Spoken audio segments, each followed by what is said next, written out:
নবনীরদ নিন্দিত কান্তিধারম রস সাগর নাগর ভূপবরম। हरे कृष्णा। यस माता जी, पहले बताइए कहाँ है हम लोग? हरे कृष्णा। टेक्स्ट नंबर 42 भगवत गीता पहला स्कंद, टेक्स्ट नंबर 42। 8वें अध्याय, पहला स्कंद, 8वें अध्याय, टेक्स्ट नंबर 42 ऑनवर्ड्स।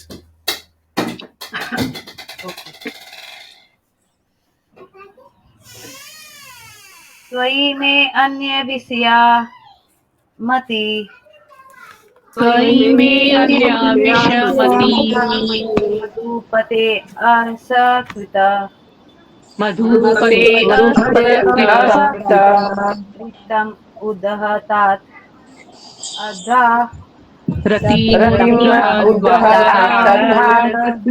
गंगा इव अधोम उद्भवन्ति।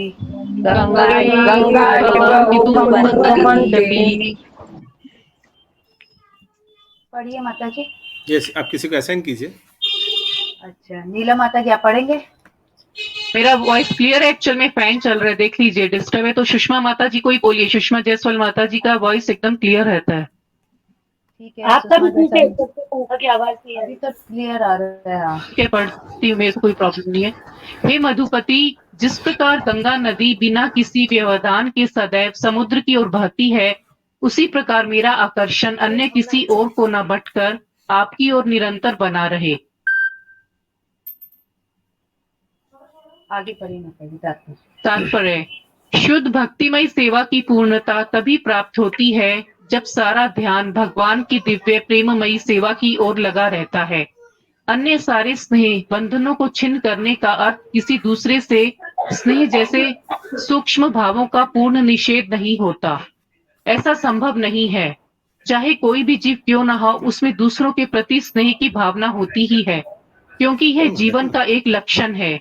इच्छा, क्रोध, लोभ, आकर्षण जैसे जीवन के लक्षणों को विनिष्ट नहीं किया जा सकता, केवल इसके उद्देश्य को बदलना होता है। इच्छा को कभी नकारा नहीं जा सकता है, लेकिन भक्ति योग में इच्छा को इंद्रिय तृप्ति के स्थान पर भगवान की सेवा में लगाना होता है। परिवार, समाज, देश इत्यादि के प्रति तथा कथित स्नेह इंद्रिय तृप्ति की विभिन्न अवस्थाओं के सिवा अन्य कुछ नहीं है। जब इस इच्छा को भगवान की संतुष्टि के हेतु बदल दिया जाता है, तब यह भक्ति कहलाती है। हरे कृष्णा। तो यहाँ पे कौन सा इम्पोर्टेंट पॉइंट आप लोग को लगा, आप लोग शेयर कर सकते हैं? कौन सी लाइन आप लोग को इम्पोर्टेंट लगी या समझ में नहीं आया? यहाँ पे माता जी, इच्छा को कभी बदला नहीं जा सकता, इच्छा को चेंज किया जा सकता है। परिवार से भगवान की सेवा के प्रति इच्छा को लगाया जा सकता है, उसी को भक्ति कहते हैं। हरि बोल। हाँ ममता माता जी, आप कुछ बोल रहे थे? माता जी जो बोले कि अपनी इच्छा को भगवान के में लगाई जा सकती है कि कैसे हमको भक्ति में आगे बढ़ना है, भक्ति के लिए बनाया जा सकता है। हाँ, तो यहाँ पे जो अनुवाद है इसमें बोला जा रहा है कि गंगा नदी जब बहती है तो चाहे कितने भी व्यवधान आ जाए, लेकिन उनका ध्यान केवल समुद्र की तरफ ही बढ़ने में लगा रहता है। तो यहाँ पे प्रार्थना की जा रही है कि मेरा भी आकर्षण, कुंती महारानी जो है वो यहाँ पे भगवान से प्रेयर कर रही है कि मेरा भी आकर्षण अन्य किसी की ओर ना बढ़ करके केवल आपकी ओर हमेशा लगा रहे। और उसके बाद में यहाँ पे जो है, यहाँ पे 3-4 चीज बताई है, केवल इच्छा ही नहीं, इच्छा, क्रोध, लोभ तथा आकर्षण, इन सबको बोलते नष्ट नहीं कर सकते हैं, लेकिन इसको हम लोग भगवान की सेवा में इसको हम लोग युक्त कर सकते हैं। तो जब हम लोग इसको भगवान की सेवा में बदल देंगे तो ये भक्ति हो जाएगा। हरे कृष्ण माता जी। हाँ बोलिए। हरे कृष्ण माता जी। हाँ माता जी, हरे कृष्ण। हरे कृष्ण माता जी बोलिए। ওখানে আমি বাংলাতে বলছি। সেন্টেন্স হচ্ছে, অন্য সমস্ত স্নেহের বন্ধন ছিন্ন করার অর্থ অন্যের প্রতি স্নেহাদি সূক্ষ্ম অনুভূতিগুলোর সম্পূर्ण নিবৃত্তি নয়। কি বলতে চাইছে? हाँ, तो यहाँ लिखा है कि अन्य सारे स्नेह बंधन को छिन्न करने का अर्थ है किसी दूसरे से स्नेह जैसे सूक्ष्म भाव का पूर्ण निषेध नहीं होता। तो अच्छा, अन्य ठीक है। सारे अन्य जो भी सारे स्नेह के बंधन है, हाँ, जैसे हम लोग बहुत सारे स्नेह के पास में भौतिक जगत में बंधे रहते हैं, उसका अर्थ है किसी दूसरे से स्नेह जैसे सूक्ष्म भाव का पूर्ण निषेध नहीं होता। ঠিক আছে, ঠিক আছে। হরে কৃষ্ণ মাতাজি, হরে কৃষ্ণ। ঠিক আছে, হরে কৃষ্ণ মাতাজি। we can show our affection, but we cannot be attached. आसक्त नहीं होना है, लेकिन अफेक्शन को हिंदी में क्या बोलते हैं? स्नेह। वो जाना नहीं चाहिए। ओके, हम लोग मायावाद नहीं है, तो हम लोग अफेक्शन को नहीं निकाल सकते हैं, लेकिन अटैचमेंट को हम लोग उसको थोड़ा ज़्यादा अटैच नहीं होना चाहिए, but we can not cut off the affection. मतलब आसक्ति नहीं रहना चाहिए, हाँ। আসক্তি নেই होना हाँ, चाहिए। लेकिन स्नेह रहना चाहिए। स्नेह रहना चाहिए। फिर तो सब एज ए ड्यूटी ही हो जाएगा, तो फिर स्नेह कहाँ से रहेगा? अगर नहीं, किसी से स्नेह रहेगा तो ड्यूटी कैसे होगा? स्नेह means there is quantum of love, natural love. स्नेह है तो नेचुरल। आसक्ति मीन्स एक उदाहरण देने से अच्छा होगा।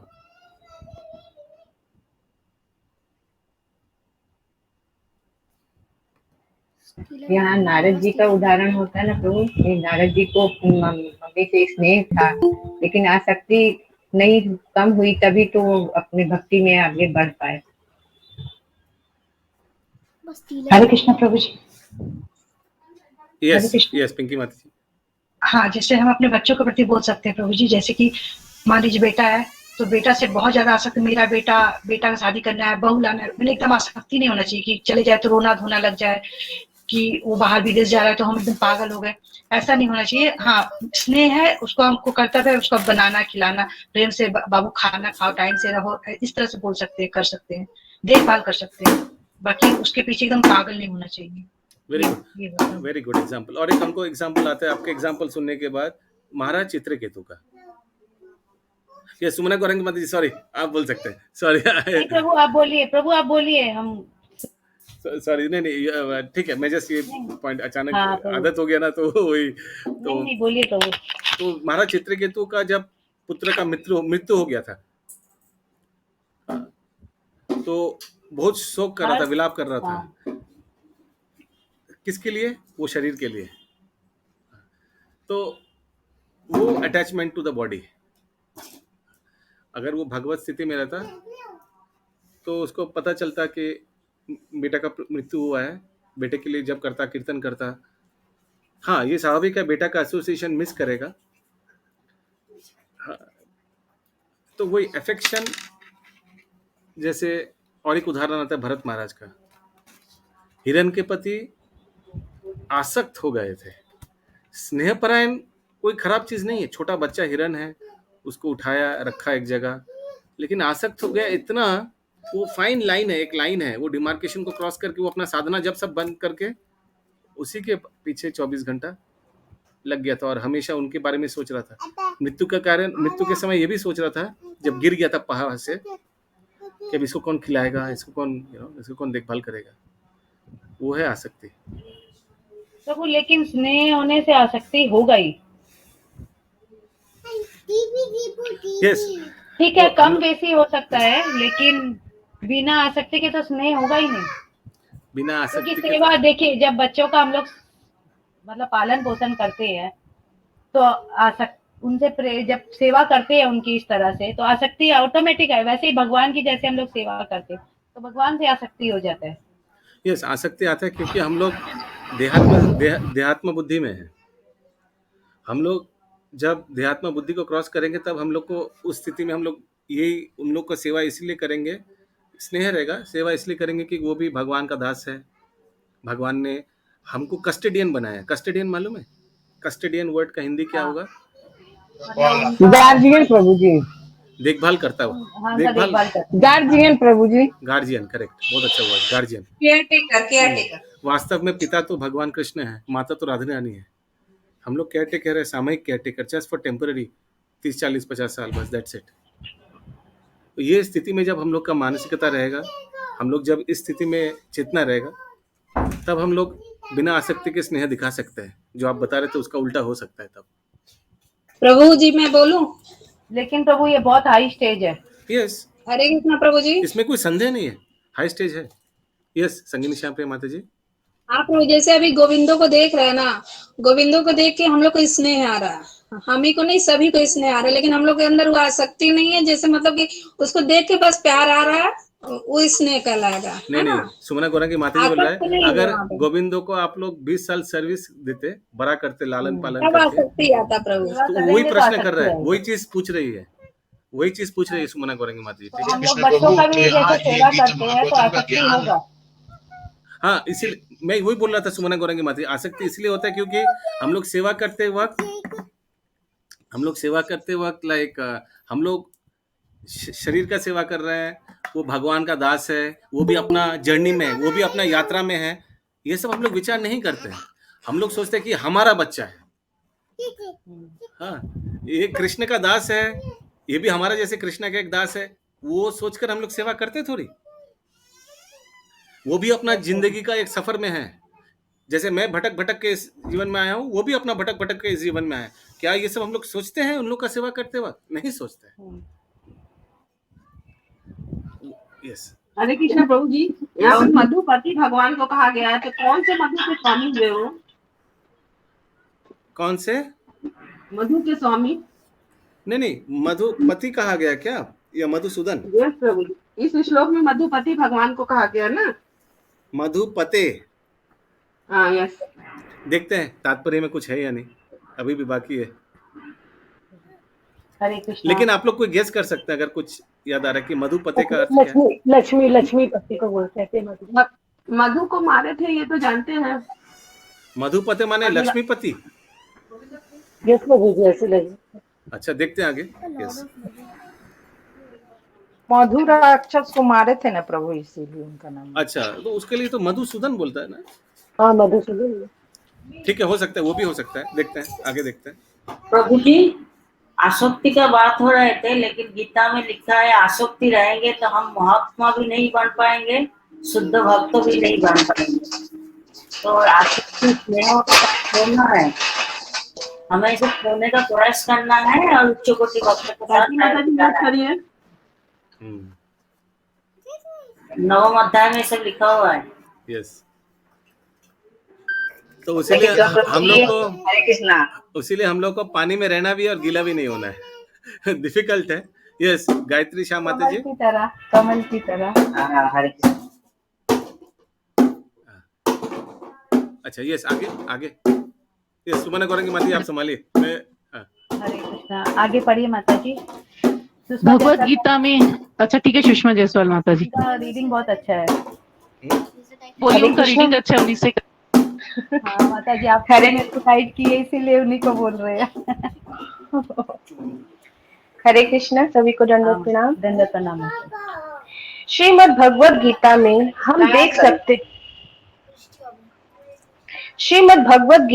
हम देख सकते हैं कि अर्जुन अपनी स्वयं की इच्छाओं की तुष्टि के लिए ही अपने भाइयों तथा संबंधियों से नहीं लड़ना चाह रहा था, लेकिन जब उसने श्री भगवान का संदेश अर्थात श्रीमद् भगवत गीता सुनी, तो उसने अपना निर्णय बदल दिया और श्री भगवान की सेवा की। ऐसा करने के कारण वह श्री भगवान का विख्यात भक्त बन गया, क्योंकि समस्त शास्त्रों में घोषित किया गया है कि अर्जुन ने श्री भगवान से साख्य भाव में भक्ति में सेवा द्वारा आध्यात्मिक सिद्धि प्राप्त की।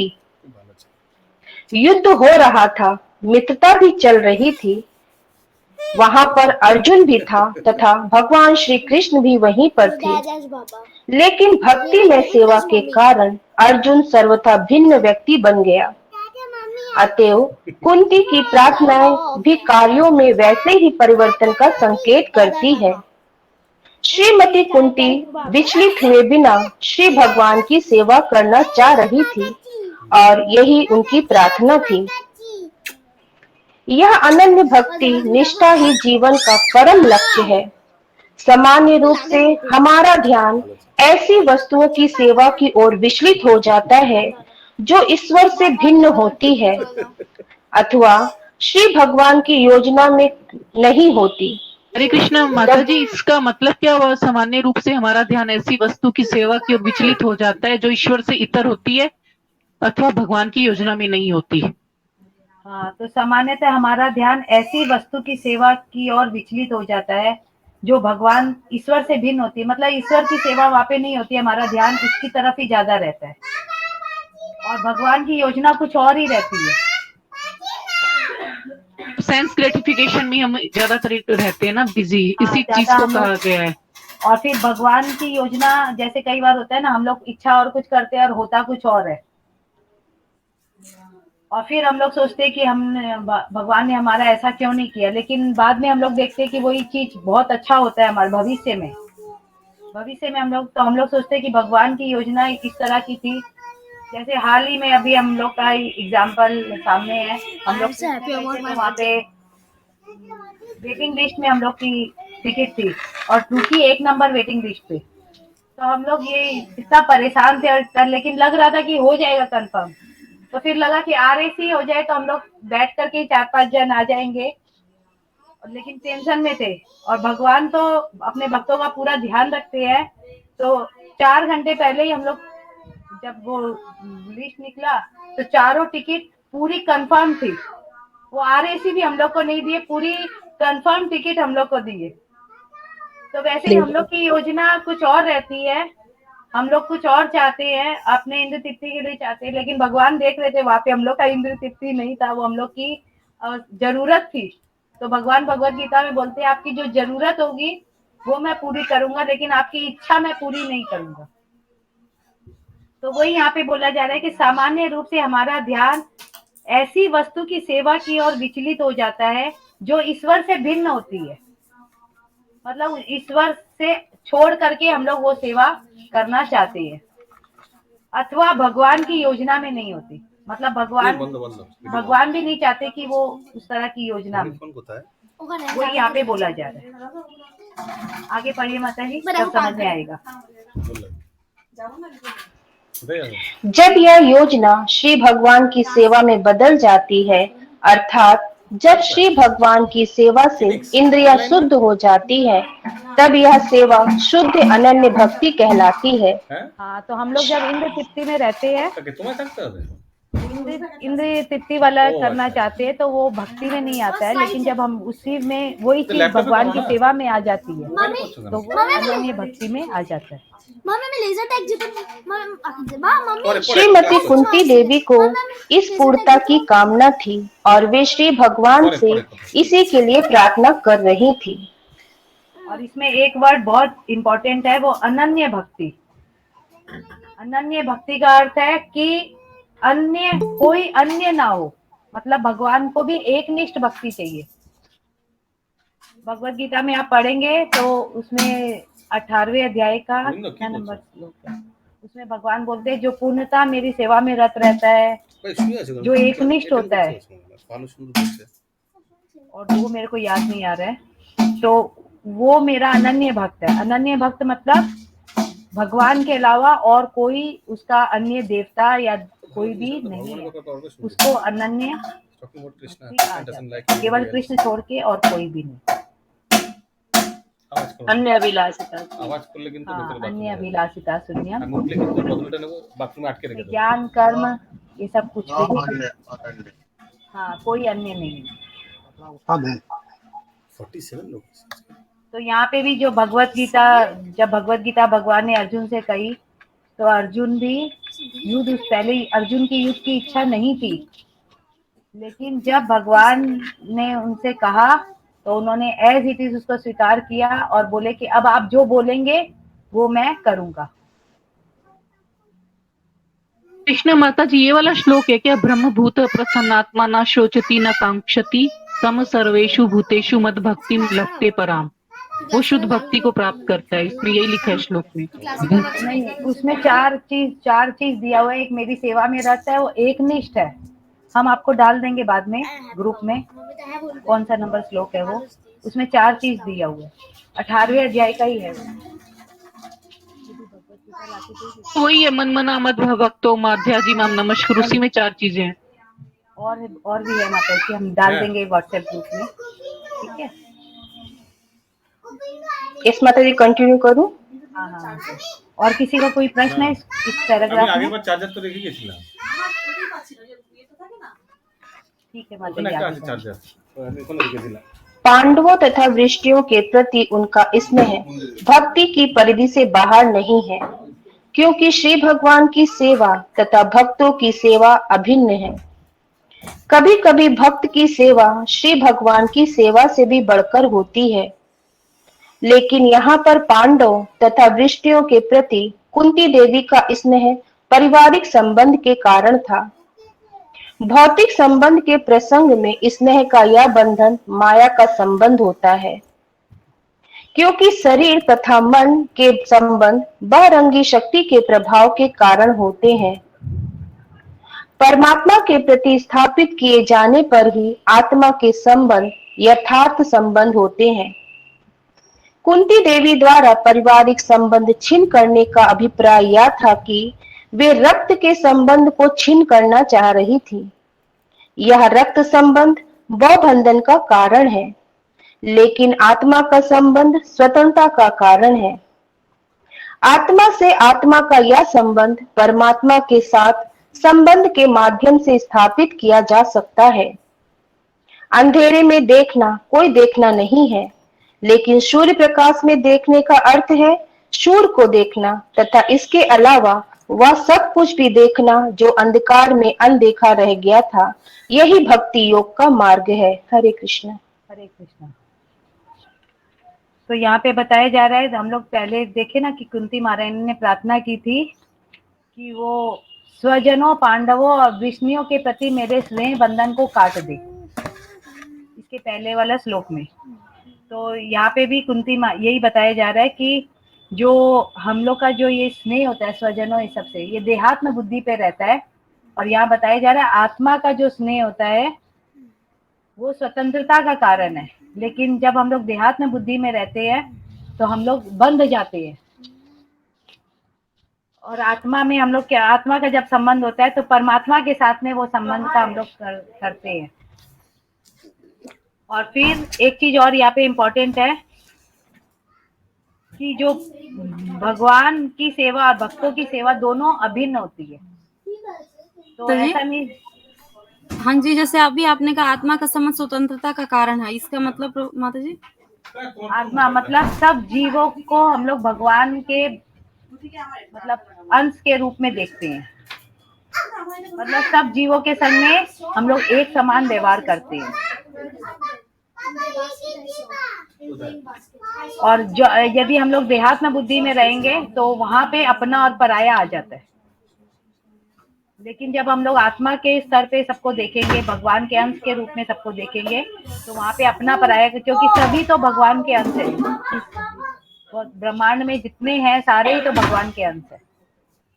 वहां पे स्वतंत्रता वाला संबंध, स्वतंत्रता होती है, लेकिन देहात्म बुद्धि में अपना और पराया वाला भेद आ जाता है, हम लोग बंधन में बंध जाते हैं।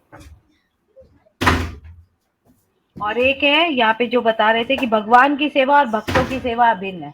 तो कोई अगर सोचे कि भगवान की सेवा कर रहे हैं तो भक्तों की सेवा नहीं कर रहे, तो ये भी गलत है। क्योंकि अगर हम लोग भक्तों की भी सेवा कर रहे हैं, जैसे कि राधा रानी है, उनकी यदि कोई सेवा करता है, कोई मंजरी या इस तरह से, तो वो एक तरह से कृष्ण की ही सेवा कर रही है, क्योंकि वो राधा रानी को हेल्प कर रही है।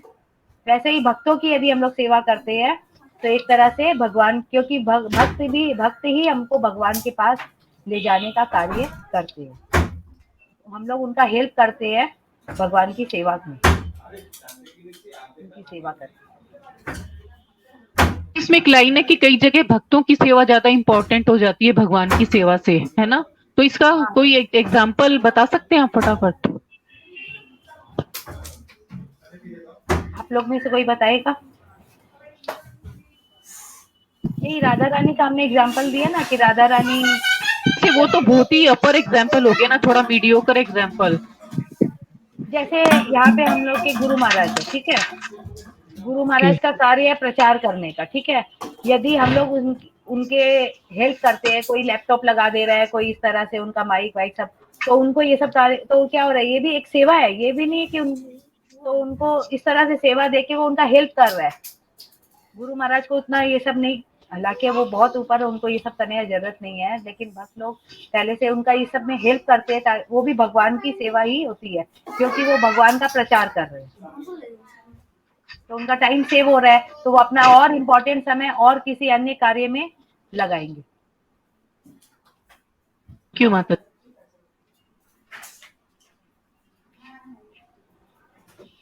हरे कृष्णा। और किसी का कोई प्रश्न है? नहीं तो आगे बढ़ते हैं। श्री कृष्ण सखा वृष्णिया भनी ध्रुग, श्री कृष्ण कृष्ण सख वृष्णियो शोभानिध, राजन वंश दहन अनपवर्ग वीर्य, राजन्यवंश दहन अपवर्गवीर्य, गोविंद गोद्विज सुर अर्ति हर अवतार, गोविंद गोद्विज सुरा तव ईश्वर अखिल गुरो भगवान नमस्ते, योगेश्वर अखिल गुरु भगवान नमस्ते।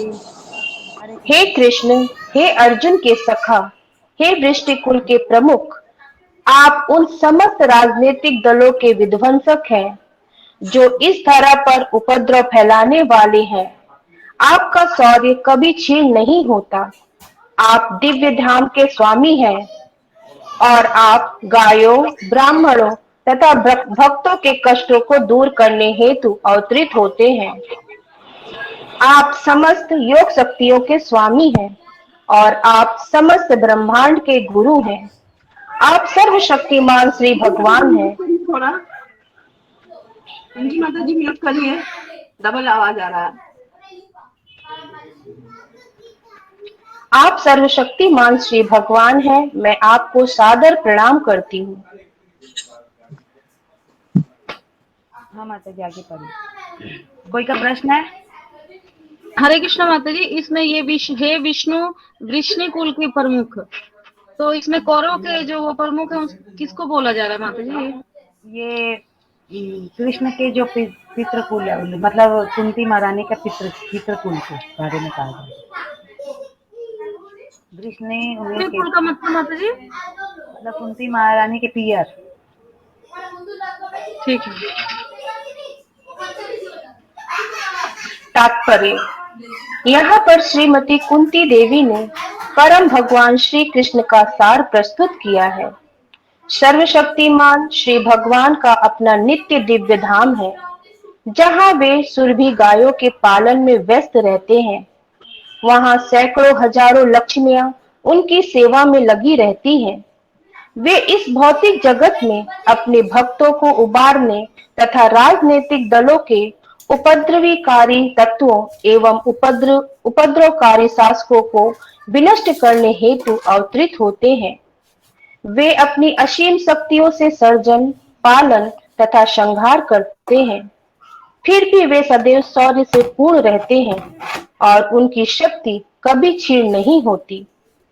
वे गायों, ब्राह्मणों तथा भगवत भक्तों पर विशेष ध्यान देते हैं, क्योंकि जीवों के समान कल्याण के लिए ये महत्वपूर्ण कारक है। हरे कृष्ण। हरे कृष्णा। तो यहाँ पे ये बताया जा रहा है कि भगवान का जो धाम है वो नित्य धाम, हम लोग जानते हैं ब्रह्म संहिता का कौन सा नाम श्लोक है ये वाला? चिंतामणि प्रकाश। तो वहाँ पे भगवान सुरभि गायों के हरि बोल, पहला नंबर, दूसरा। तो वहाँ पे भगवान सुरभि गायों के, तो भगवान कृष्ण जो ब्रजेंद्र नंदन कृष्ण है, वो गोलोक में अपने नित्य धाम में रहते हैं और उनका कार्य केवल प्रेम करने का है। क्योंकि जो ब्रजेंद्र नंदन कृष्ण है वो कभी भी संहार वाला या असुरों को मारने वाला कार्य नहीं करते। उनका कार्य केवल वहाँ पे गायों को पालन करना और बांसुरी बजाना है बस। तो वही बोले जा रहे हैं, हजारों सैकड़ों हजारों लक्ष्मियां उनकी सेवा में लगी रहती है। तो जो भी गोपियां हैं वो सब उनकी सेवा में वहां पे लगी रहती है और वे इस भौतिक जगत में अपने भक्तों को उबारने और राजनीतिक दलों के उपद्रवकारी तत्वों और उपद्रवकारी शासकों को विनिष्ट करने के लिए अवतरित होते हैं। तो भगवान का कार्य इस भौतिक जगत में है। वो भगवत गीता का श्लोक है ना, यदा यदा ही धर्मस्य ग्लानिर्भवति भारती तो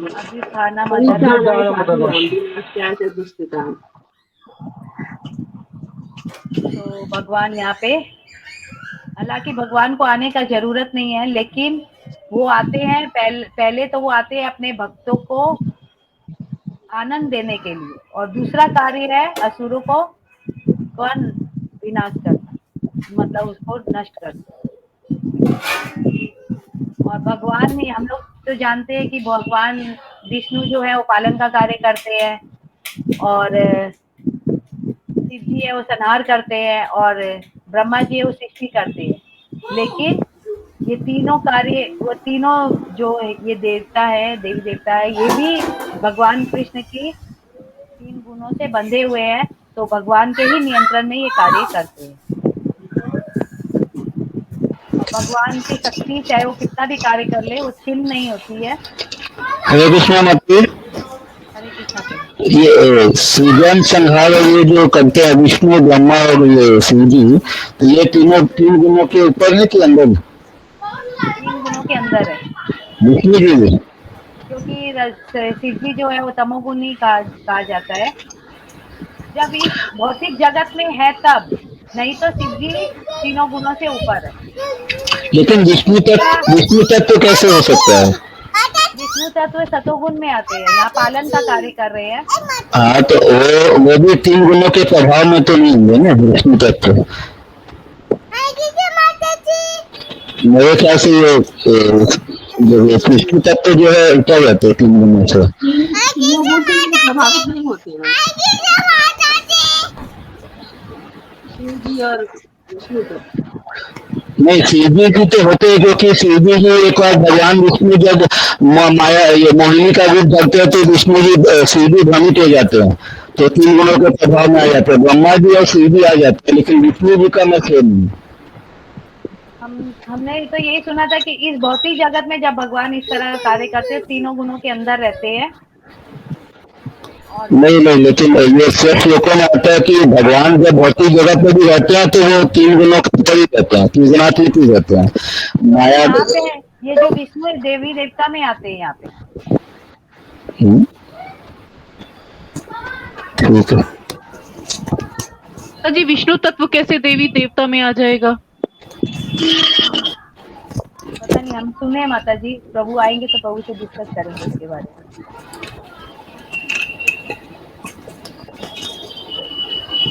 सोमवार का हम लोग का प्रश्न रहेगा। सोमवार का प्रश्न आया है प्रभु जी माता जी कि जड़ जगत में विष्णु रहते हुए भी विष्णु इन गुणों से परे।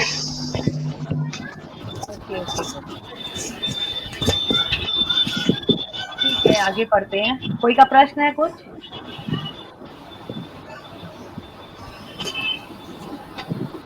गोपानंद प्रभु म्यूट करिए।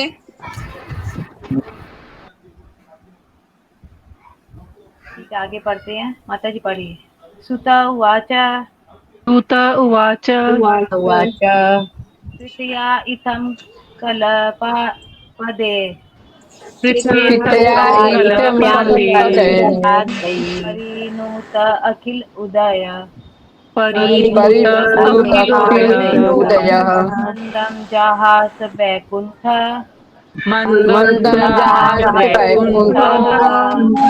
मोहयन इव मायया।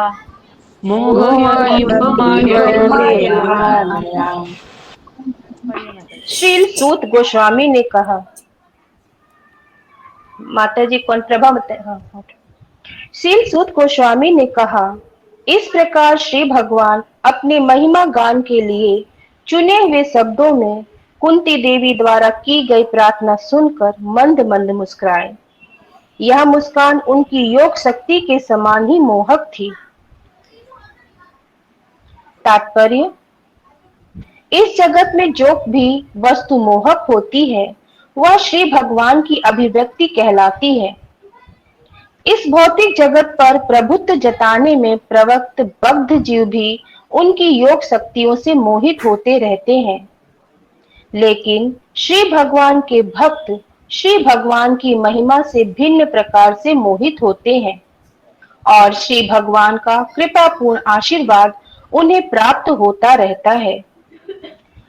उनकी शक्ति का प्रदर्शन भिन्न प्रकार से होता है। जिस प्रकार की विद्युत शक्ति विविध क्षमताओं में कार्य करती है। श्रीमती कुंती ने श्री भगवान की प्रार्थना में उनकी महिमा का मात्र एक अल्पंश का कथन किया है।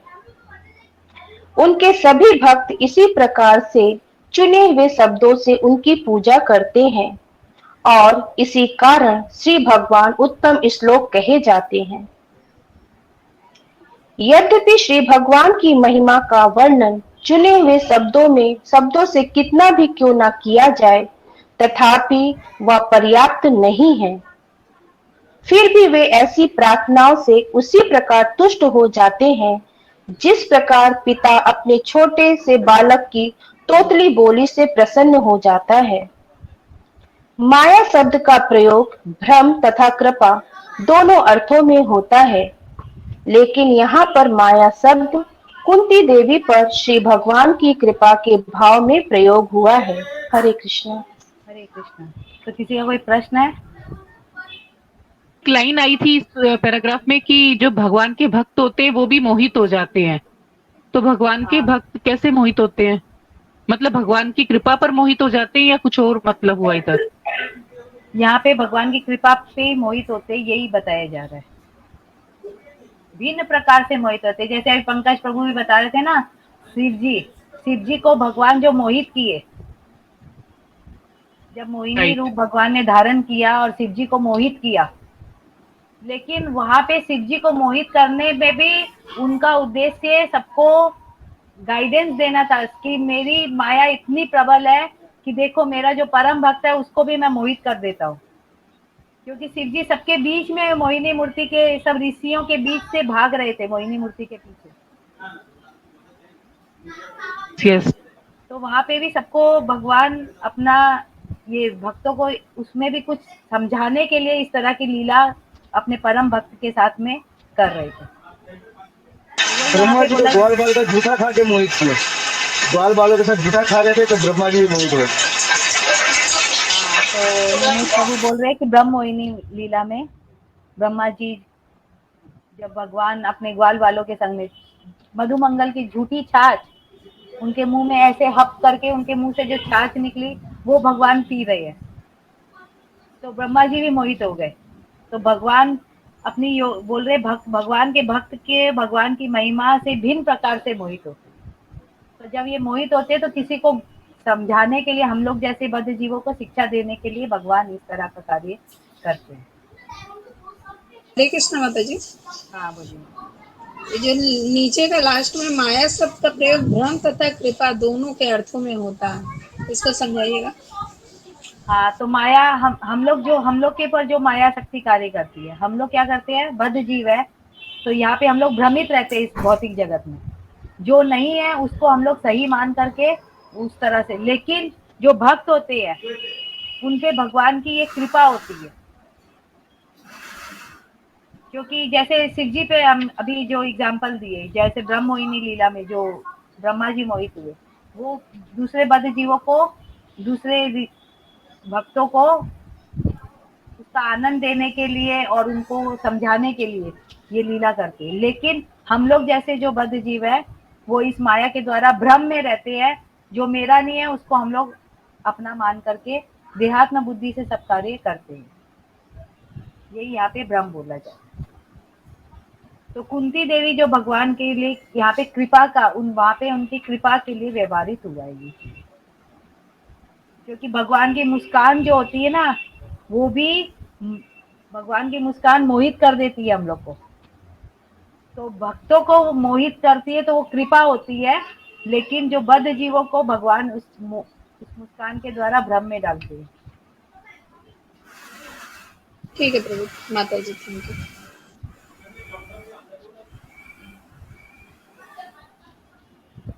आगे पढ़े। ताम्बाडान इति उपमन्त्रय प्रविश्य गज साह्ययम्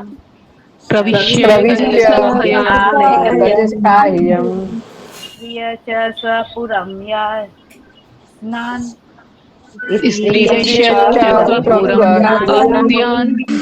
प्रेम्णा राज्ञा निवारित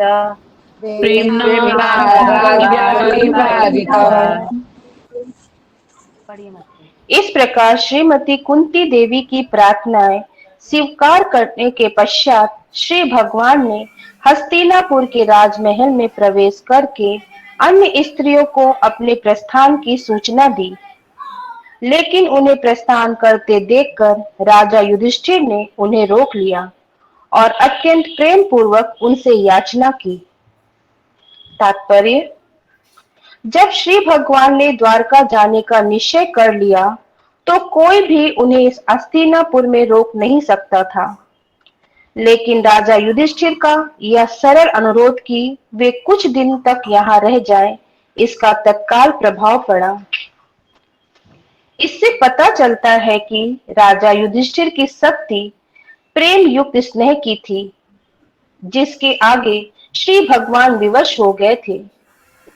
इस प्रकार सर्वशक्तिमान श्री भगवान केवल प्रेममय सेवा से जीते जाते हैं, अन्य किसी प्रकार से नहीं। वे अपने समस्त व्यवहारों में पूर्ण रूप से स्वतंत्र हैं, लेकिन अपने शुद्ध भक्तों के स्निग्ध प्रेम का ऋण से वे स्वेच्छा से स्वीकार करते हैं। हरे कृष्ण। तो देखिए यहाँ पे भगवान का एक नाम है भक्त वत्सल, इसीलिए भगवान बोलते हैं सब कुछ दे देते हैं लेकिन अपनी भक्ति नहीं देते, क्योंकि भक्ति देने से वो उस भक्त के वश में हो जाते हैं।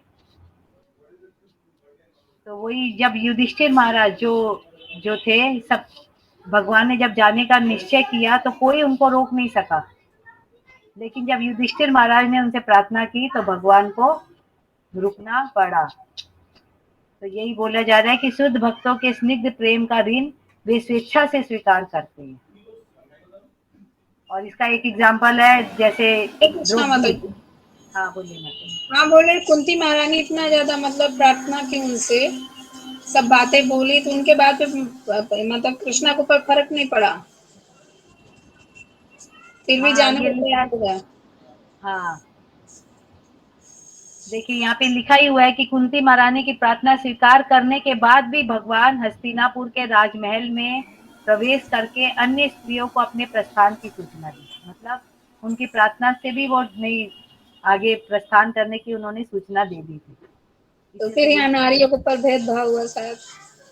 नारियों के ऊपर नहीं माता जी, यहाँ पे भगवान को देखिए तात्पर्य प्रभुपाद ने बता दिया कि युधिष्ठिर महाराज का प्रेम इतना ज्यादा था कि उनके प्रार्थना करने से भगवान तुरंत रुक गए। तो उनका में भी तो स्नेह था ना माता जी, स्नेह प्यार तो था वहाँ पर, पारिवारिक बंधन भी था माता जी। अच्छा ठीक है, आगे बढ़ते हैं। व्यासाद्य ईश्वर इहा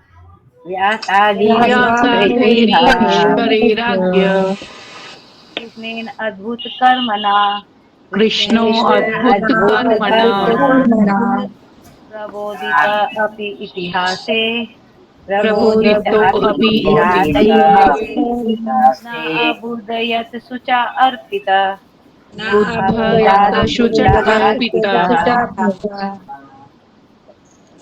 अत्यधिक शोक में डूबे हुए राजा युधिष्ठिर व्यासदेव आदि मुनियों तथा अद्भुत कर्म करने वाले साक्षात भगवान श्री कृष्ण के उपदेशों से तथा समस्त ऐतिहासिक साक्ष्य से सत्तावना नहीं पा सके।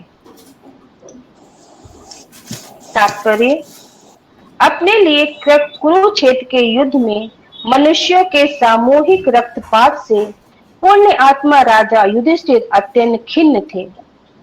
उस समय दुर्योधन सिंहासन पर आरूढ़ था और वह ठीक से शासन चला रहा था। एक प्रकार से देखा जाए तो युद्ध करने की कोई आवश्यकता नहीं थी, लेकिन न्याय के सिद्धांत की दृष्टि से युधिष्ठिर को सिंहासन संभालना था। संपूर्ण राजनीति का केंद्र बिंदु यही था और संपूर्ण विश्व के राजा तथा निवासी इन दोनों प्रतिद्वंदी भाइयों की लड़ाई में सम्मिलित हो गए। भगवान श्री कृष्ण भी राजा युधिष्ठिर की ओर थे।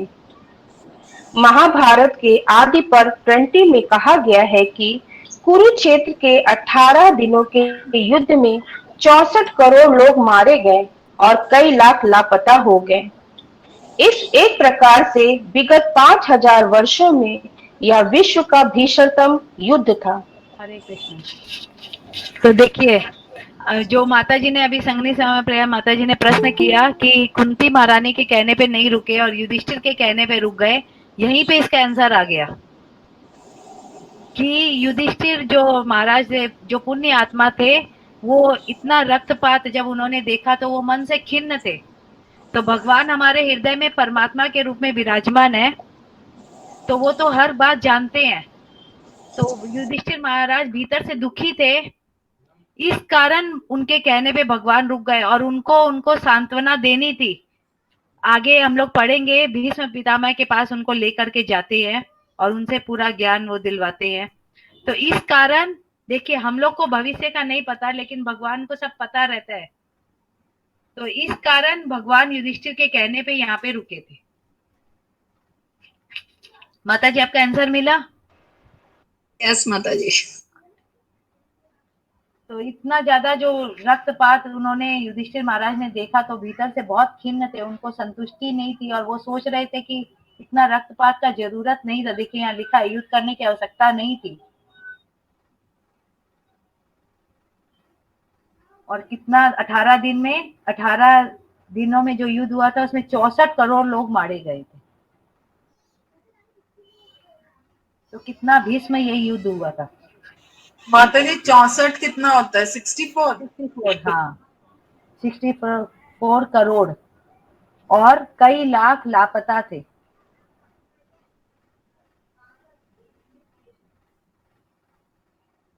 यूक्रेन के नहीं मरे माता जी, 18 दिन में खत्म इतना लोग। सोचिए, आज तक का सबसे बड़ा युद्ध था। हम लोग कोरोना से परेशान है। हाँ बोलिए। जी इसमें लिखा हुआ इस तरह से विगत 5 हरे कृष्णा, विश्व का भीषणतम युद्ध हरे हुआ। कृष्णा। एक मिनट प्रभु। माता जी 50 श्लोक तक करना है। हाँ 50 तक। हाँ रत्ना माता जी बोलिए। बोल रहे माता जी कि इसमें जो लास्ट वाली लाइन है कि इस तरह से विगत 5000 वर्षों में यह विश्व का भीषणतम युद्ध हुआ। हाँ, भीष्म मतलब इतना भीष्म युद्ध कभी नहीं हुआ 5000 वर्षों में, इतना भयानक युद्ध।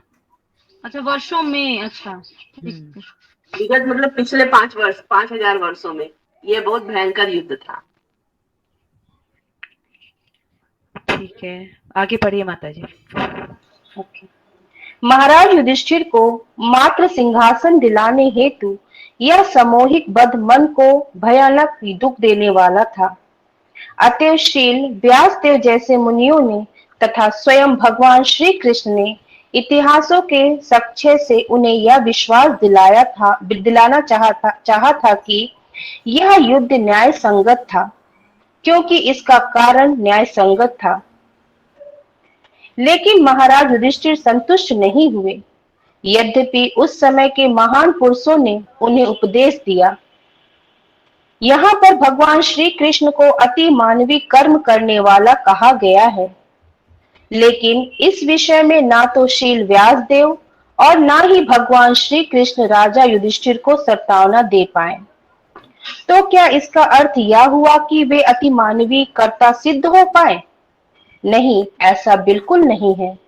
इसकी विवेचना यह है कि श्री भगवान ने ईश्वर के रूप में राजा युधिष्ठिर तथा शील व्यासदेव दोनों के ही हृदय की स्थिति में होकर इससे भी अधिक अति मानवीय कार्य किया, क्योंकि श्री भगवान की ऐसी इच्छा थी।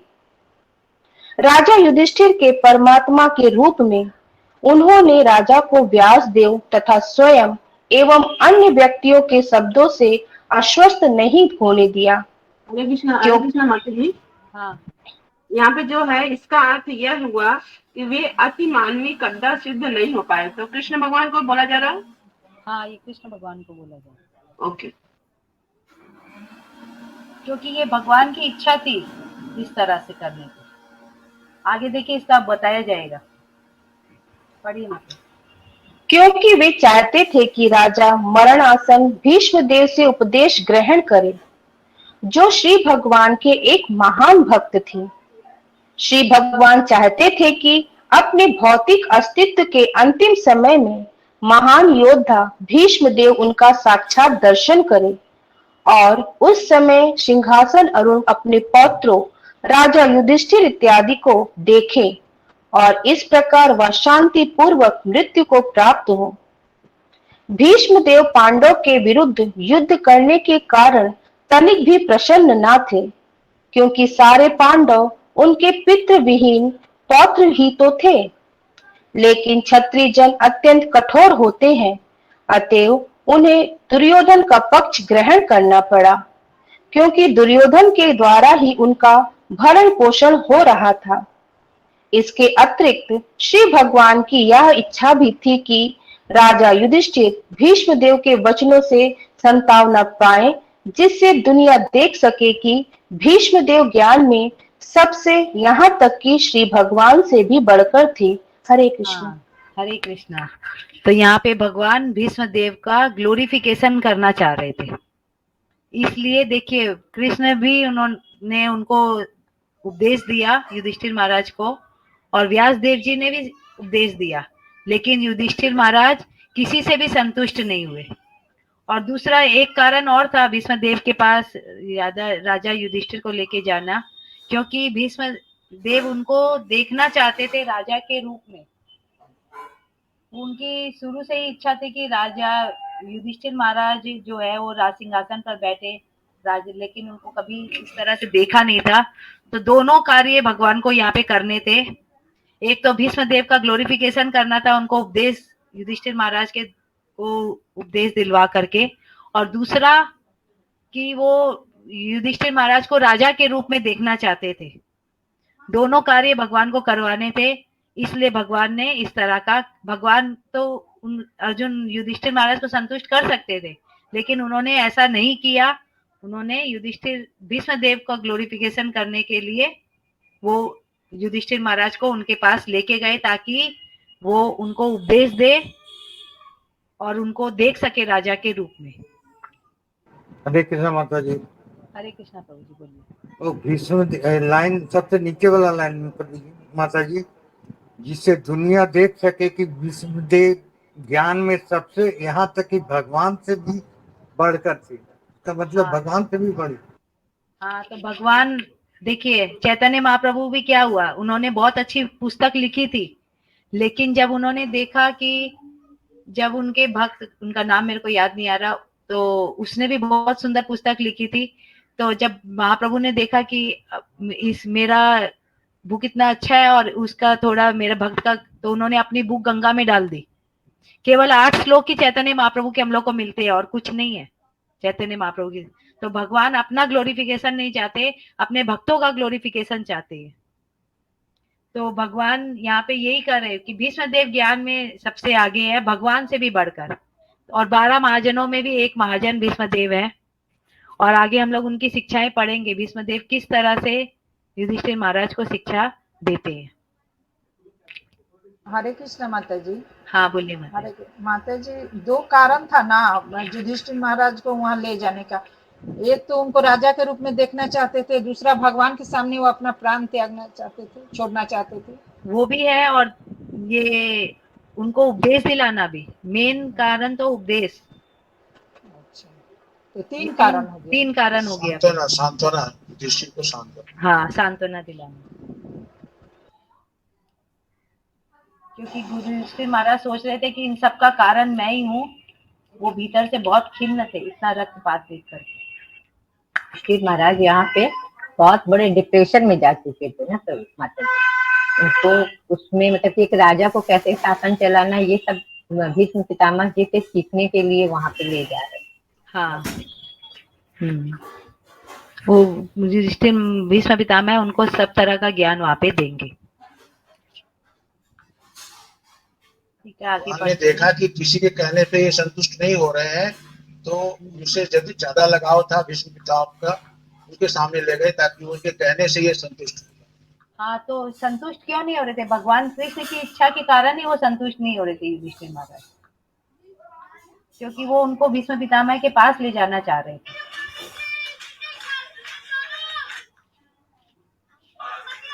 आहा राजा धर्म सुता चिंतयन्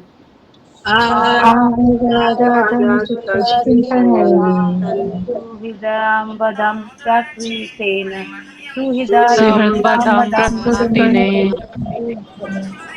सुहृदाम्बदं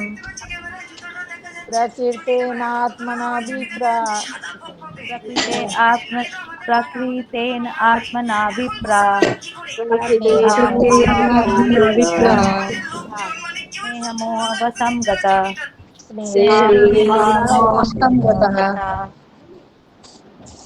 धर्मपुत्र राजा युधिष्ठिर अपने मित्रों की मृत्यु से अभिभूत थे और सामान्य भौतिकवादी मनुष्यों की तरह शोक संतप्त थे। हे मुनियों, इस प्रकार स्नेह से मोहग्रस्त होकर वे बोले। तात्पर्य, यद्यपि ऐसी अपेक्षा नहीं की थी कि महाराज युधिष्ठिर किसी सामान्य मनुष्य की तरह शोक संतप्त हो जाएंगे, लेकिन श्री भगवान की इच्छा से वे संसारिक स्नेह के कारण मोहग्रस्त हो गए। जिस प्रकार अर्जुन मोहग्रस्त हुआ था, समझदार व्यक्ति अच्छी प्रकार जानता है कि जीव ना तो शरीर है ना मन, अपितु वह जीवन की भौतिक अवधारणा से परे है। सामान्य मनुष्य हिंसा तथा अहिंसा को शरीर के संबंध में देखता है, लेकिन यह एक प्रकार का मोह है। प्रत्येक व्यक्ति अपनी वृत्ति के अनुसार कर्तव्य से बंधा हुआ है। क्षत्रिय का कर्तव्य है धर्म के लिए विरुद्ध पक्ष की चिंता न करते हुए युद्ध करना। इस प्रकार कर्तव्य पालन करते हुए मनुष्य को भौतिक शरीर के विनाश से विचलित नहीं होना चाहिए, क्योंकि यह शरीर जीवंत आत्मा का बाहरी पहनावा मात्र है। यह सब महाराज युधिष्ठिर को पता था, लेकिन श्री भगवान की इच्छा से वे एक सामान्य मनुष्य जैसे बन गए, क्योंकि इस मोह के पीछे एक दूसरी बहुत बड़ी भावना थी कि राजा को भीष्म देव उसी प्रकार उपदेश दे जिस प्रकार स्वयं श्री भगवान ने अर्जुन को उपदेश दिया था। हरे कृष्णा। तो किसी का यहाँ पे प्रश्न है? तो देखिए, यहाँ पे समझ में आ गया ना कि भगवान की इच्छा से वो मोहग्रस्त हुए थे युधिष्ठिर महाराज, और जिस तरह युद्ध में अर्जुन मोहग्रस्त हुआ था उसी तरह। क्या नाम की कोई प्रश्न है इसके ऊपर? हैंडओवर कर दीजिए उधर देखते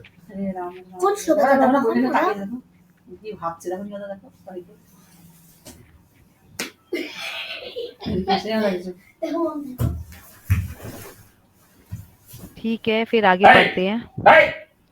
अहो मे पश्यता ज्ञानम, अहो मे पश्यता ज्ञानम, यदि रूढं दुरात्मना,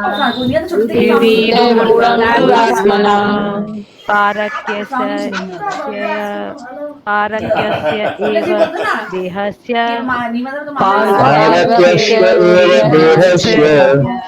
बहव में अक्षो ही निहता।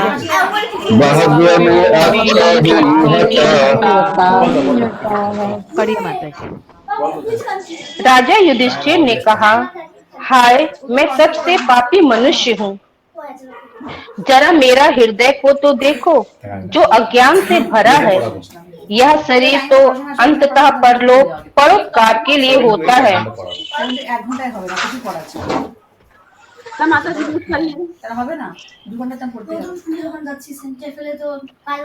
यह शरीर तो अंततः परोपकार के लिए होता है। उसने अनेकानेक अक्षोणी सेना का वध करा दिया। 21,000 तात्पर्य 21,870 रथों, 21,870 हाथियों, 1,09,650 पैदल तथा 65,600 घुड़सवार का व्यूह अक्षोणी कहलाता है। कुरुक्षेत्र के युद्ध में कई अक्षोणी सेना मारी गई थी।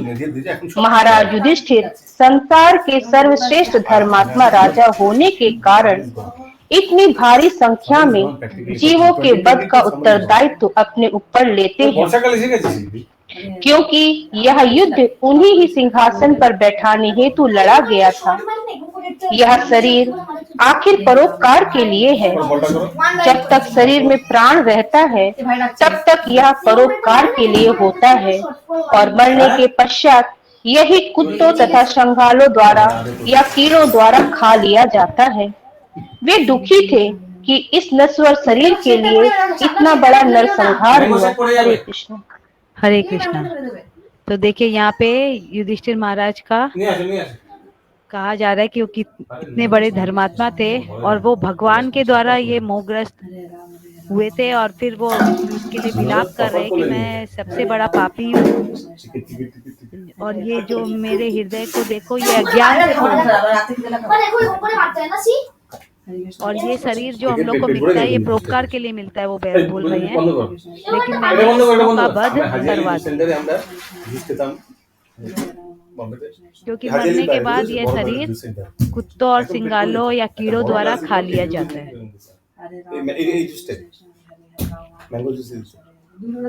तो इस युधिष्ठिर महाराज विलाप कर रहे हैं कि इस नश्वर शरीर के लिए मैंने इतना बड़ा नरसंहार कर दिया।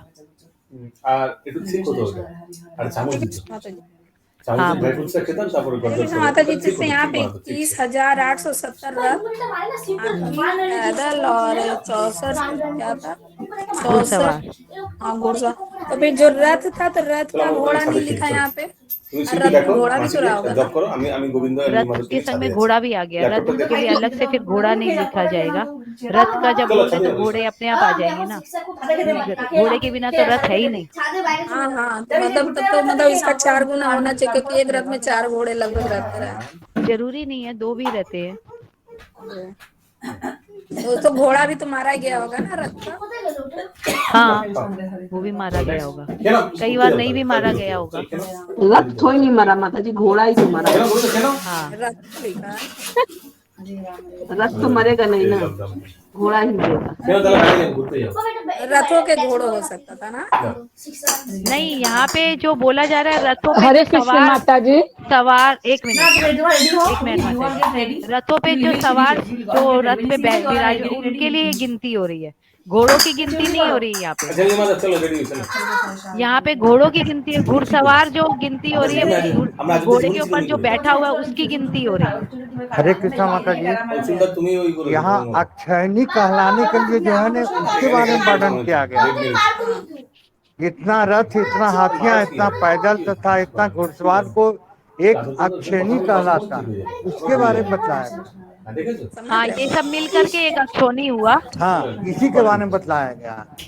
और ये जो माता जी जो पूछ रही है वो घोड़े और हाथी का गिनती नहीं हो रहा है, इसमें मतलब जो लड़ रहे थे इनका गिनती हो रहा है। इसके बारे में बोला गया वही अक्षयणी के बारे में बताया गया। जो सवार है रथ पे जो सवार थे जो युद्ध कर रहे थे उनको गिना जा रहा है।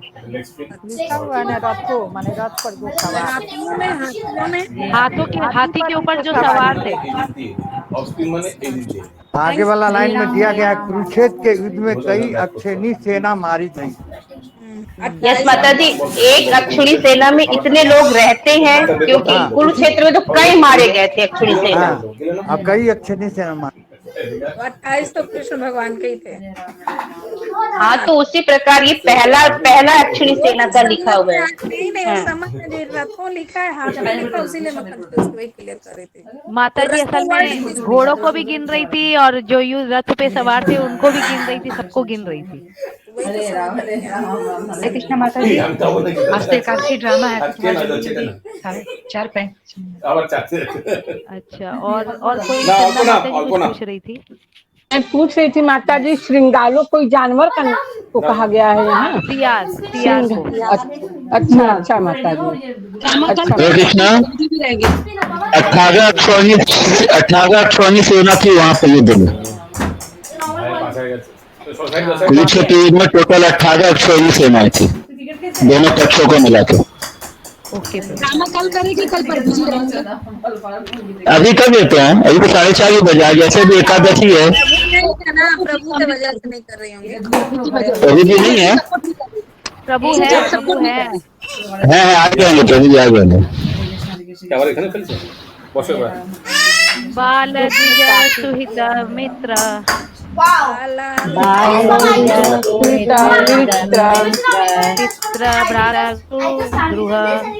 पित्र भ्रातृ द्रुह, नामे स्यात् निर्यात मोक्ष,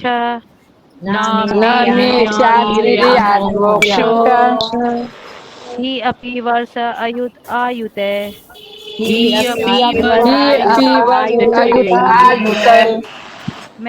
पढ़िए माता जी। मैंने अनेक बालकों, ब्राह्मणों, शुभचिंतकों, मित्रों, बुजुर्गों, गुरुओं तथा भाइयों का वध किया है।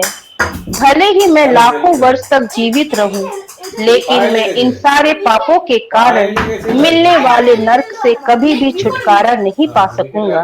तो इस तरह से युधिष्ठिर महाराज जो है वो विलाप कर रहे हैं। तात्पर्य, जब भी युद्ध होता है तब अनेक निर्दोष प्राणी यथा बालक, ब्राह्मण, स्त्रियां, जिनका वध सर्वाधिक पापपूर्ण माना गया है, वे भी मारे जाते हैं। ये सब निर्दोष प्राणी हैं और समस्त परिस्थितियों में इनका वध शास्त्रों द्वारा वर्जित है। महाराज युधिष्ठिर को इस सामूहिक संहार का पता था। इसी प्रकार दोनों ही दलों में मित्र, बुजुर्ग तथा शिक्षक थे, वे भी सभी मारे गए। उनके लिए ऐसे नरसंहार का सोचना भी भयावह लगता था। अतएव वे लाखों करोड़ों वर्ष तक नरक में पड़े रहने का विचार कर रहे थे। हरे कृष्णा। हरे कृष्णा। तो किसी का प्रश्न है इसमें?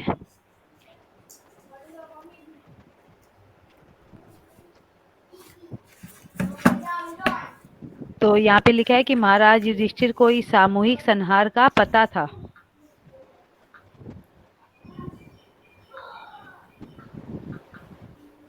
और ऐसा नरसंहार सोचने में भी भयावह लगता है।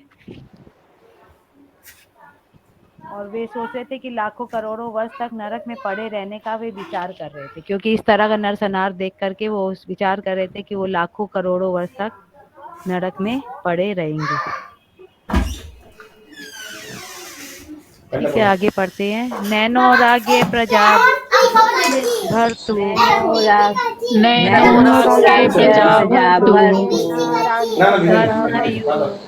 धर्म युधे वद द्विषाम्, इति मे नामे तु बोधाय, कल्पते शासनं वच,